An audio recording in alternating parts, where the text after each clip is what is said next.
Bienvenue sur Toisa Télé Sud, au rendez-vous du Club Ménébuc. Une fois de plus, donc, cette année, nous allons parler de beaucoup de sujets qui vous intéressent.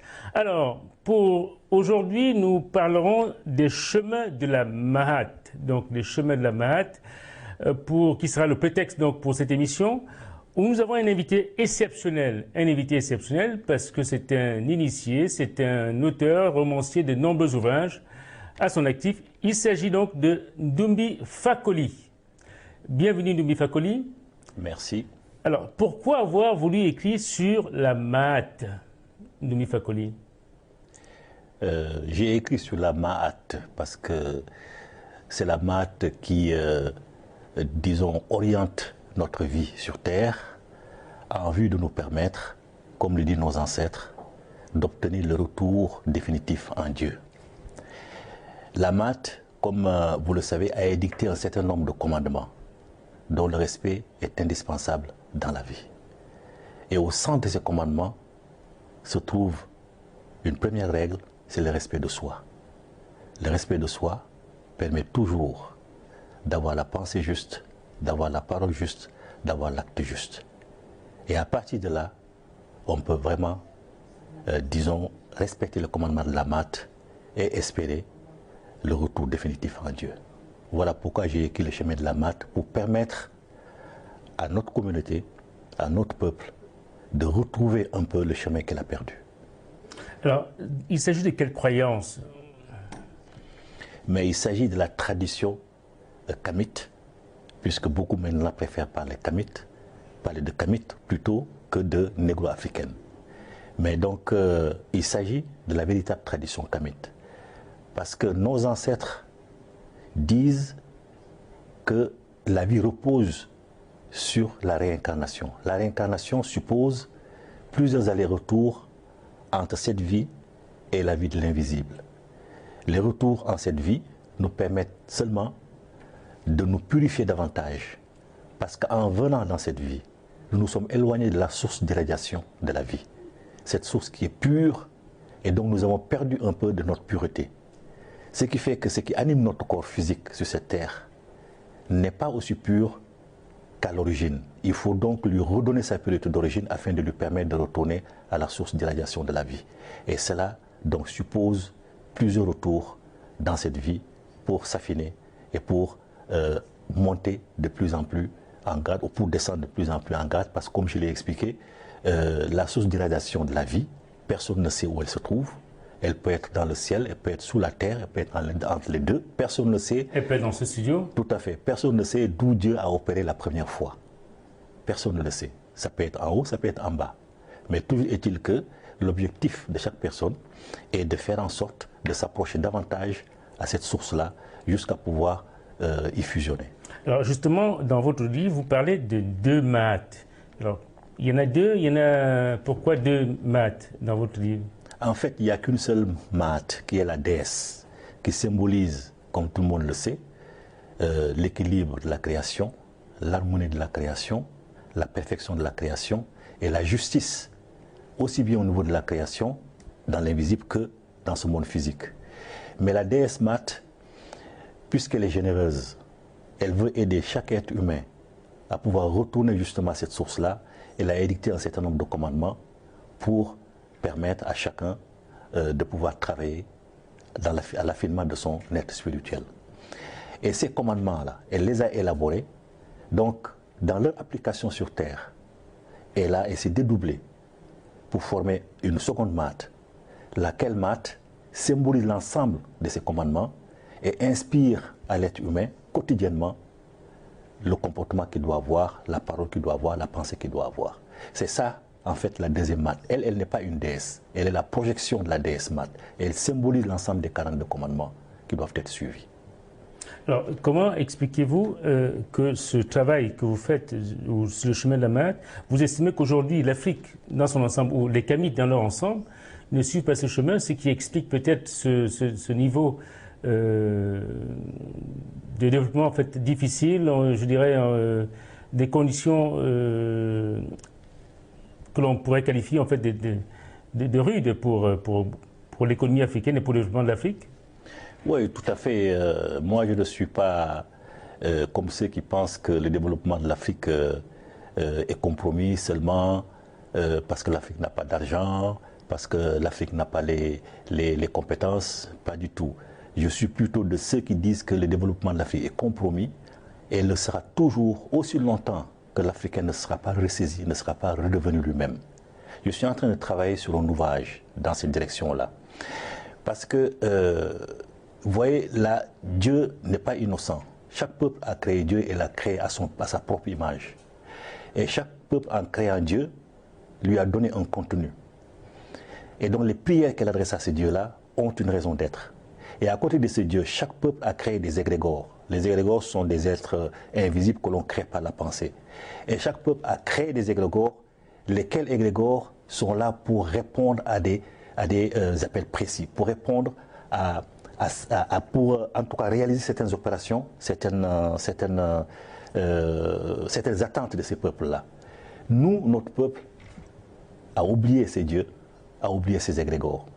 Mais notre peuple, par ses prières, nourrit les dieux des autres, par ses prières, nourrit les égrégores des autres, sans savoir dans quelle intention ces dieux et ces égrégores ont été créés. Peut-être à notre détriment. Parce que si le Dieu de la Bible dit que nous sommes maudits, il va de soi que ce Dieu-là, forcément l'intention dans laquelle il a été créé, est une intention qui peut aller jusqu'à faire en sorte que l'Africain, le noir en tout cas, n'ait aucune existence valable sur cette terre. Donc en priant ces dieux-là, l'Africain s'autodétruit. Parce qu'il cesse de nourrir ses égrégores et ses dieux qui doivent l'aider, lui à un mieux-être, mais il est en train de nourrir les égrégores des autres, dont la plupart ont été construits justement pour son malheur. C'est ça le problème. Mais justement, nous avons toujours appris que Dieu est omniprésent, il a fait l'homme à son image. Ce n'est pas les peuples qui ont créé Dieu, mais c'est Dieu qui a créé les peuples. Non, non, pas appris ça. Ce sont les judéo-chrétiens qui ont dit cela, qui ont dit que Dieu a fait le peuple à son image. Mais ce sont les peuples qui créent Dieu à leur image. Aucun peuple n'a encore été assez idiot pour se donner un Dieu qui est différent de sa race et de son univers culturel. Aucun Dieu, aucun peuple, ça n'existe pas. Seul le peuple noir a adopté un Dieu qui est différent de sa race et qui n'est pas de son univers culturel. Il est le seul à l'avoir fait. Sinon, vous allez partout, vous verrez que tous les peuples ont créé un Dieu qui est à leur image. Ça veut dire que Dieu ne se révèle à personne. Il est trop grand pour se révéler à qui que ce soit. On ne sait même pas où il est. Ce sont les peuples qui, à la suite d'une interrogation continuelle sur leur raison d'être, sur la raison de la vie, arrivent à se dire finalement nous venons de quelque chose, finalement quelque chose nous a créé. Et ils donnent le nom de Dieu à cette chose-là. Et ces choses, s'ils lui donnent une identité, cette identité est forcément pareille à leur propre identité raciale. Et cet esprit-là est forcément origine de leur univers culturel. Tous les peuples réagissent de cette manière-là. Nous sommes les seuls, nous l'avons fait, hein, mais malheureusement, on nous en a détourné. Parce que chez nous, bien sûr, quand on dit Osiris, on dit le grand noir. Quand on dit Isis, on dit la grande noire. Donc, il va de soi que pour nous, c'était aussi pareil. Et ça n'a rien de raciste, mais c'est normal. Parce qu'on voit Dieu à son image. On crée Dieu à son image. Mais ce n'est pas Dieu qui crée l'homme à son image, c'est absolument faux. Donc, autrement dit, le berceau de l'humanité qui est l'Afrique, ce berceau qui a vu naître, en fait, c'est celui qui a vu naître également donc, le Dieu, qui était le Dieu pour tout le monde. C'est normal s'il est lancé de toutes les races. S'il est l'aîné, on peut dire aîné de toutes les races. Il va de soi qu'il est le premier à s'être interrogé sur l'origine de la vie. Comme il est le premier à s'être interrogé sur l'origine de la vie, il est le premier à avoir trouvé effectivement que l'origine de la vie est bien Dieu. Donc il est le premier à avoir trouvé l'existence de Dieu, à avoir défini Dieu et à avoir défini également toutes les attentes que Dieu a par rapport à sa création. Et il est le seul également qui est allé plus loin pour dire que Dieu n'a pas, Dieu n'est pas seulement dans l'être humain, mais Dieu qui est une force vitale, donc une énergie indéfinissable, une énergie inépuisable, qui continue de créer perpétuellement par transformation d'espèces existantes ou par création de nouvelles existences plutôt, que ce Dieu-là anime toute la création. C'est-à-dire, c'est une parcelle qui est dans tout ce qui existe. Il est la totalité des parcelles. En clair, il anime l'être humain, il anime l'animal, il anime le règne végétal, il anime le règne minéral, il est partout à la fois. Ce qui fait que, pour nos ancêtres, l'écologie était sacrée.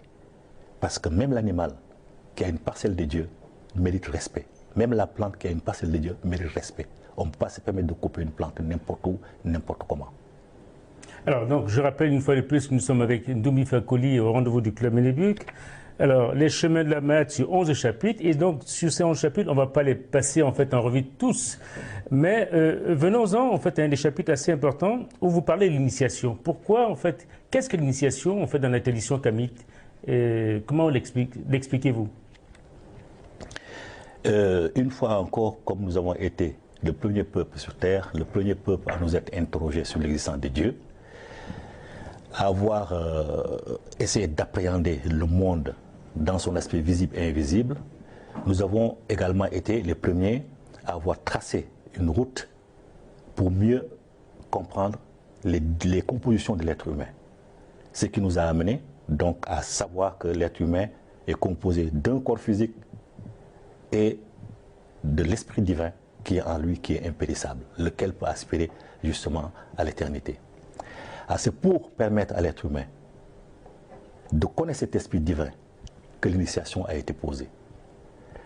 Parce que l'initiation, ça permet simplement de connaître l'imbrication qu'il y a entre les deux mondes, visible et invisible. De savoir que tout ce qu'on fait sur Terre a une répercussion dans l'au-delà et inversement. Voilà pourquoi le théosophe africain dit ce qui est en haut est comme ce qui est en bas et vice-versa. Donc l'initiation permet de savoir cela. L'initiation permet à l'être humain de pouvoir, avec le travail, avec les apprentissages, avec les études qu'il va faire, avec les efforts qu'il fournit, de savoir qu'il est possible, même avant d'être mort, de dissocier son corps physique de son corps spirituel. Et de faire en sorte que ce corps spirituel puisse engager des voyages qui lui permettent d'avoir la preuve qu'il est éternel et qu'il y a d'autres réalités qui ne sont pas les réalités du monde physique. Et de lui permettre également, grâce à cette connaissance-là, à cette possibilité-là, de pratiquer même ce qu'on appelle la magie. C'est-à-dire de réagir avec les autres forces de l'invisible, avec lesquelles il peut éventuellement contacter Alliance, la connexion, se connecter à elle, pour pouvoir améliorer son existence sur Terre. Par l'initiation, ce n'est pas dans un but purement individualiste. Il permet à l'être humain individuellement de progresser, mais il permet à l'être humain également de faire en sorte que le bien-être social puisse être acquis par sa population par justement l'utilisation qu'il peut faire de ses connaissances ésotériques. Qui donc peut être initié? N'importe qui peut être initié, aussi bien les femmes que les hommes. Dans toutes les grandes sociétés africaines traditionnelles, il y a l'initiation pour les femmes, il y a l'initiation pour les hommes. Il y a les maisons initiatives pour les femmes, les maisons initiatives pour les hommes. D'ailleurs, nous avons été les exemples, les premiers modèles en tout. Nous avons créé tout. Les sectes que vous entendez parler, la franc-maçonnerie, tout ça, c'est des sectes initiatiques, copiées sur nous, mais qui n'ont plus rien à voir avec nous. Parce que leur contenu, justement, n'a plus rien à voir avec le contenu que nous donnions à nos traditions avant. Leur contenu est un contenu qui est dangereux, et c'est pourquoi je déconseille aux Africains de rentrer dans la franc-maçonnerie, parce que là encore, c'est pour nourrir des égrégores qui vont à l'encontre de notre avenir et qui sont en train de nous détruire. Il faut ce qui peut faire notre jeunesse en tout cas, parce que c'est surtout à elle que s'adressent mes messages, moi. Notre jeunesse doit faire en sorte de reprendre contact, de se connecter avec les grands initiés quand elle va en Afrique, afin de pénétrer dans les sociétés secrètes et de pouvoir découvrir non seulement qui elle est, mais aussi de quoi elle est capable. Et aussi découvrir surtout que l'Afrique est capable de se prendre en charge, n'a besoin de personne une fois qu'elle sera réconciliée avec elle-même. Mais vous allez vous faire beaucoup d'ennemis en fait en déconseillant. Mais ça, ce n'est pas grave ça. Notre but, c'est tout simplement d'amener notre jeunesse à se prendre en charge, à se réveiller. Parce que notre jeunesse ne peut pas compter sur les dirigeants actuels. Ils sont disqualifiés. Ils ne nous mèneront nulle part. Justement parce qu'ils font partie de ceux qui nourrissent davantage les égrégores qui sont en train de nous détruire. S'ils ne sont pas chrétiens, ils sont musulmans ou juifs. Donc toutes leurs émotions sont centrées sur l'approvisionnement en énergie de ces égrégores qui nous détruisent. Alors, que dites-vous de ceux qui parlent de dialogue des cultures aujourd'hui? Mais le dialogue des cultures, il ne peut être possible que lorsque les cultures se considèrent égales. Tant qu'il n'y a pas égalité entre les cultures, il n'y a pas de dialogue. Donc le dialogue des cultures, pour moi, c'est un mirage. Ce n'est pas la peine que les Africains perdent leur temps dans cette histoire-là. C'est comme les APE. C'est comme les APE. Ils nous font croire que les APE, c'est bon pour nous, alors que tout le monde sait que les APE, c'est pour accélérer la mort de l'Afrique. Les accords culturels, c'est pareil. Les dialogues de culture, c'est absolument pareil. Ce n'est même pas la peine que l'Africain s'y engage. l'Africain pourra s'y engager le jour où elle fera en sorte que sa culture soit respectée à son niveau.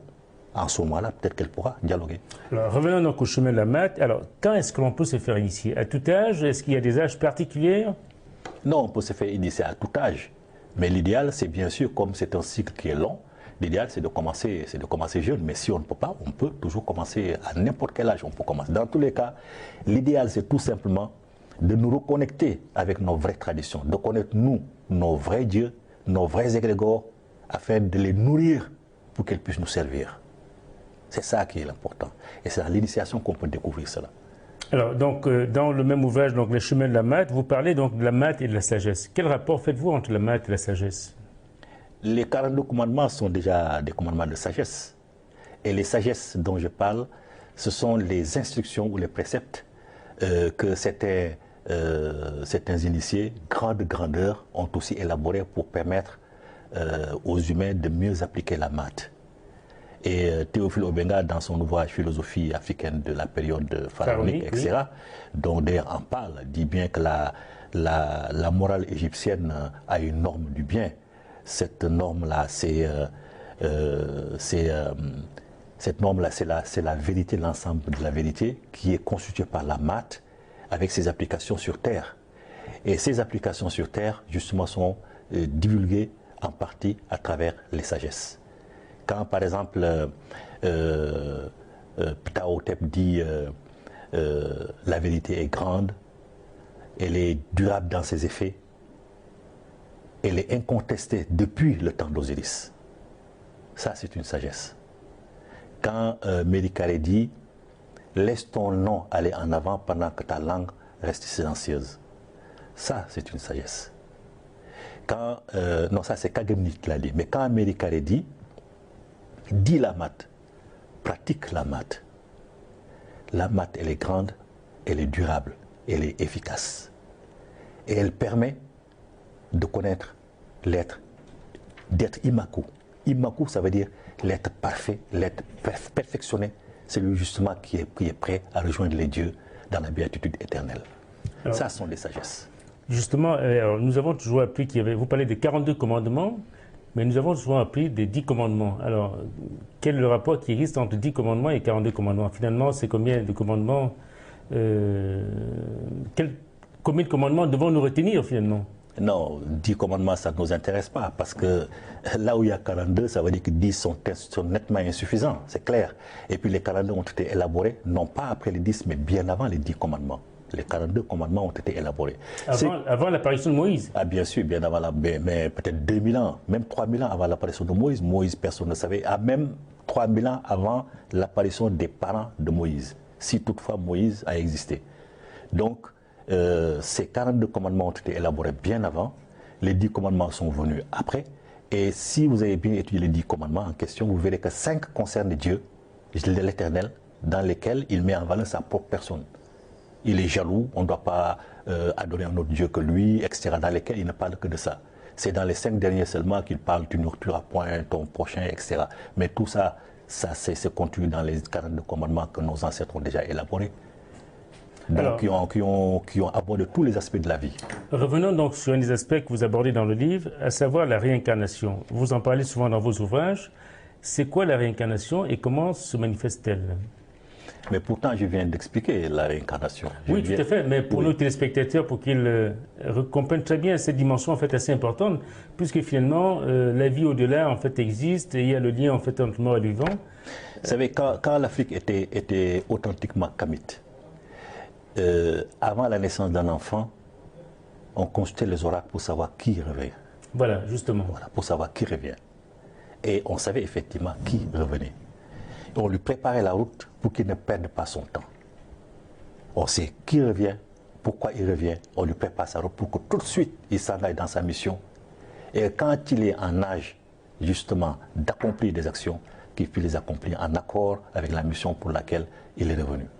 C'est maintenant que nous perdons notre temps. Donc c'est ça le but de la réincarnation, de savoir qui revient et pour pouvoir le mettre sur une bonne orbite.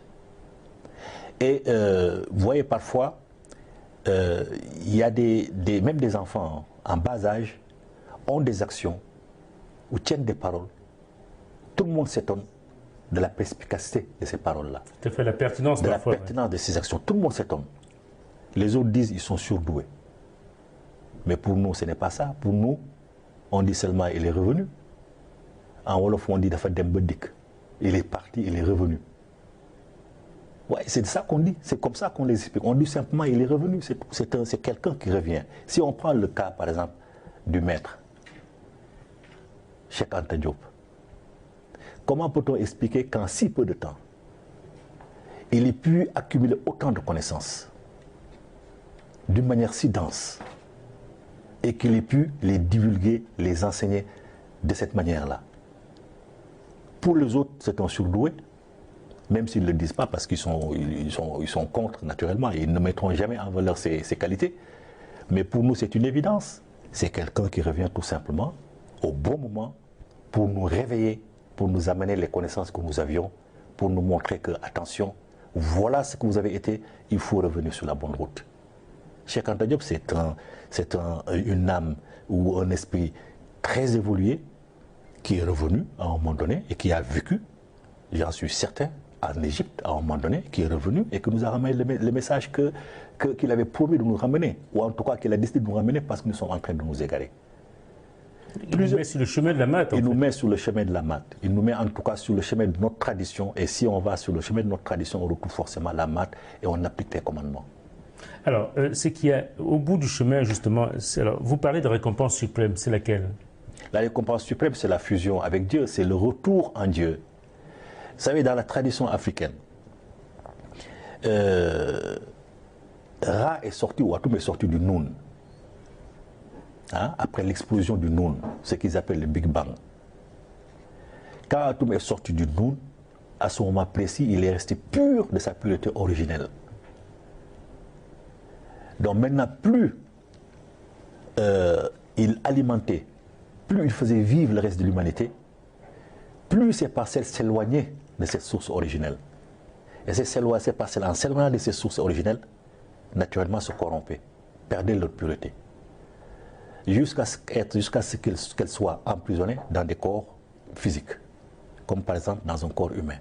C'est pourquoi les grands initiés de toutes les confessions disent bien que l'être humain, c'est une parcelle divine emprisonnée dans un corps. Il faut libérer cette parcelle divine. Donc le but, c'est de ça, c'est de libérer cette parcelle divine au terme de plusieurs réincarnations, jusqu'à faire en sorte qu'elle retrouve cette pureté originelle qu'elle a perdue en s'éloignant du centre de la source de vie. Et une fois qu'elle a retrouvé cette pureté-là, elle retourne dans cette source de vie et ne se réincarne plus. C'est ce que nous appelons paradis. Sinon, le paradis, tel que défini les autres, n'existe pas. Parce que cette parcelle divine-là, elle n'est que pure énergie. Elle n'a pas de bouche, elle n'a pas de nez, elle n'a pas de sexe, elle n'a pas de corps. Donc elle ne sent ni le froid, ni la chaleur. Donc aucun enfer au monde ne peut le brûler. Aucune fraîcheur au monde ne peut la rendre sensible. Elle n'a pas faim, elle n'a pas soif, elle n'a rien. Donc ce n'est pas ce que disent par exemple le Coran, ou les musulmans en tout cas, qu'il va retrouver, il va se retrouver dans un endroit où coulent des rivières de lait, il va avoir des millions de houris, des belles femmes, etc. Ce n'est pas du tout ça. Chez nous, le paradis, c'est seulement le retour définitif en Dieu. De l'autre côté, on n'a besoin de rien du tout. Il faut que ça, les jeunes kamites le comprennent. Il faut qu'ils n'aient pas peur, d'un enfer hypothétique qui n'a jamais existé, parce que l'enfer, nous l'avons aussi expliqué. L'enfer, nous l'expliquons par l'existence de ce qu'on appelle, de ce que nos ancêtres appellent la seconde mort. Quand une personne meurt, son corps physique est enterré, c'est fini. Mais ce qui lui survit, c'est ça qui aspire à la béatitude. Donc cet esprit-là, cet esprit est corrompu par des actes trop négatifs qu'elle a commis sur terre. Cet esprit ne mérite plus de se réincarner, il perd son identité. Quand elle perd son identité, elle tombe dans ce qu'on appelle, dans ce qui est une sorte de magma, dans lequel plutôt se trouvent toutes les énergies négatives et dans lesquelles vont puiser certains mauvais initiés pour faire le mal. Donc elle perd son identité. Une fois qu'elle a perdu son identité, ça c'est la seconde mort parce qu'il n'existe plus. On ne peut plus l'invoquer, on ne peut plus l'appeler comme ancêtre. Vous dites son nom, il n'existe plus. C'est ça la seconde mort chez nous et c'est ça qui correspond à l'enfer. Et bien donc en guise de conclusion sur le chemin de la mat pour cette année, vous invitez donc les Africains à revenir sur le chemin d'Amat. Oui, parce que notre communauté, notre peuple en tout cas, a besoin de nos énergies. Alors nous devons venir à son chevet, faire en sorte que notre peuple puisse vivre de nos énergies positives, que nous fassions tout pour éviter de perdre notre temps dans des querelles inutiles, que nous gaspillons nos énergies contre les uns et les autres, ou que nous gaspillons nos énergies en nourrissant les égos des autres, mais il faut que nous nous rassemblions au chevet de notre peuple. Merci donc Ndoumbi Fakoly. Donc c'est sur ces recommandations que nous allons clore donc ce numéro des rendez-vous du Club Ménébuc. Chers téléspectateurs, une fois de plus, je vous recommande sans cesse cet ouvrage qui devrait être pour vous un ouvrage de chevet pour cette nouvelle année. Merci encore, à bientôt sur 3 Télé Sud.